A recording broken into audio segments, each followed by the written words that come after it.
Francis of അസീസിയുടെ ആദ്യത്തെ അനുയായികളിൽ ഒരാളായ അസീസിയിലെ വിശുദ്ധ ക്ലാര. 1194 ജൂലൈ 16 ജനിച്ച ക്ലാര തൻ്റെ അമ്മയുടെ ഭക്തി നിറഞ്ഞ ജീവിതം മാതൃകയാക്കി. ഈശോയെ സ്വന്തമാകാൻ ആഗ്രഹിച്ചു.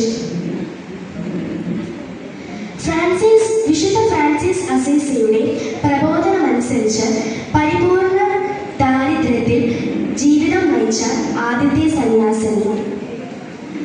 നിശബ്ദത പാലിച്ചും വെറും നിലത്തു കിടന്നും പാദത്തിൽ ചെരുപ്പ് ധരിക്കാതെയും അവൾ ഈശോയോടൊപ്പം ജീവിച്ചു. 1224 ഫ്രെഡറിക് രണ്ടാമന്റെ പട്ടാളക്കാർ കോൺവെന്റിനെ ആക്രമിക്കാൻ തുടങ്ങിയപ്പോൾ ക്ലാര കുർബാന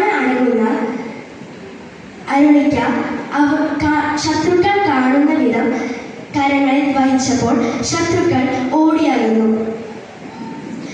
1253 ക്ലാര ദിവ്യ മണവാളന്റെ അടുക്കലേക്ക് യാത്രയായി.